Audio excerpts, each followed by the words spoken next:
Hi, it's Amber at DMQ Skoda Huddersfield. Today I'm going to be taking you through this 23 plate Skoda Octavia in the colour black, as you can see. So the Octavia is a really nice car, especially in the hatch. Okay, it has a really nice long boot. Obviously you can get Octavias in estates or hatches. This one, as you can clearly see, is a hatch, and they are a bit of a, what's the word?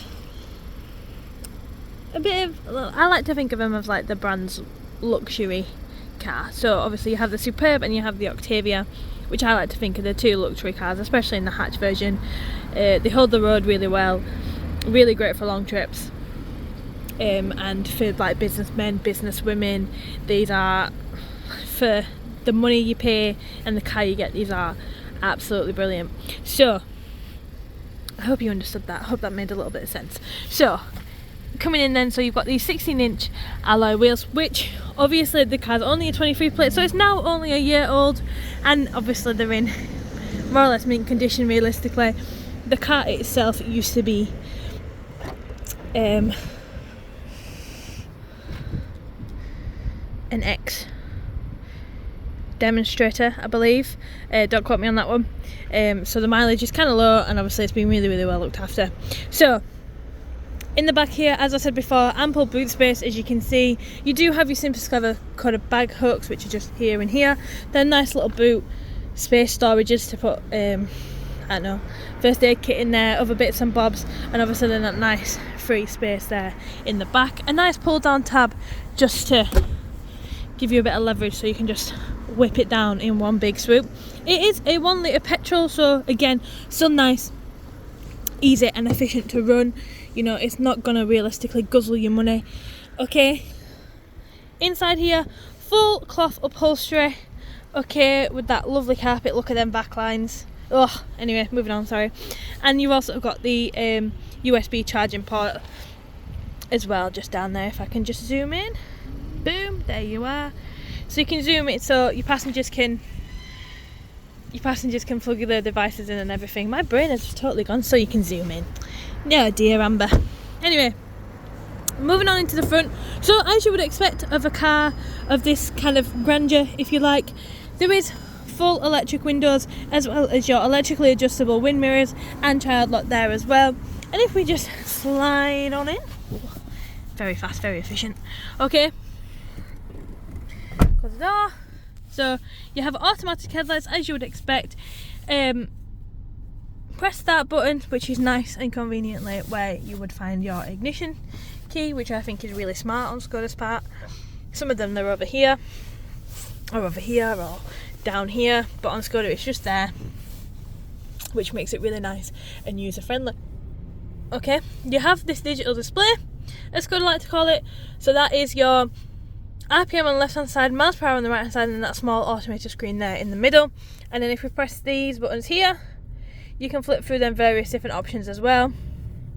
And driving data, you can have various options. Again, you can have your range, you can have your consumption, oil temperature, miles per hour, etc. Moving on to the left hand side of the steering wheel, so this is your voice recognition software. So this is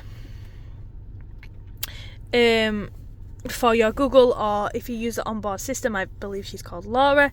Then you do also have your volume just there, and skip on previous tracks if you listen to your own music. If not, it will just skip through the various different radio presets for you. You also have your window wipers on your on your right indicator stick, as you would expect to find them, and on your left indicator stick you obviously have indicators, your main beam, and then you do also have cruise control on there, as well as a speed limiter too. Moving over then, so this is your lovely entertainment system, as well as your climate control buttons. So it has an option for Bluetooth for the telephone for your phone.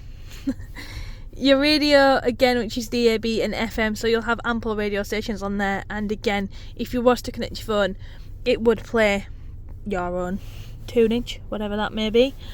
A sat nav, so the car needs the sat nav enabling, but it does have the option to do that. I do not know if you have to pay for this option, if it's like an additional upgrade, or if it's something that I can just enable. So if you are interested in that, please do clear it with the sales guys, and we can check with service and everything, and we can double check and get you a proper what's the word I'm looking for? A proper answer, okay, to whether you need to buy it or whether we can just enable it for you. And then you do have your Smart Link, which is your Android Auto or Apple CarPlay. Again, if you just plug your phone in down here using your USB ports, you can rest your phone there. It'll bob up with that Apple CarPlay, Google Maps, Spotify, etc.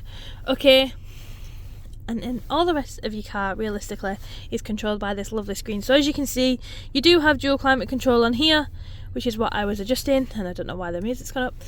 Okay, and again, if I press climate, it can do your fan speed there. So your car is really controlled by this lovely screen. Okay, down here it's just your quick access button. So again, so that's your climate control, obviously central locking button there, hazards, and to reset your tyre pressure or any other bits and bobs you may need to. As mentioned before, nice little nice little tray. There we go, not tray table. We are not on an aeroplane, Amber. Nice little tray to pop your phone or your keys or your wallet or your whatever. All the stuff out of your pockets, you can pop them all there. And obviously it's got a non-slip mat in there so it doesn't just rattle around. As you can see, the car itself is a 6-speed manual with reverse being down and over to the left hand side. And then you do also have, oh hello, then down here you do also have your parking brake, so you just push that down to turn that off, pull that back up to pop it back on, and then your cup holders, a nice leather armrest, and whoa, she went uptown for that one, a leather armrest, cloth interior, leather armrest, ooh, bougie. And all in all, just a really, really lovely car. The dash itself, I think the Octavias look really smart with the, you've got like the dash there and then obviously the leather upholstery on the dash, and I just think it just looks really smart, really sophisticated, especially like at night. You can imagine just cruising down in this at night, just, you know, taking it easy on the motorway, going to wherever you need to be going. I do think the Octavias look really smart these days.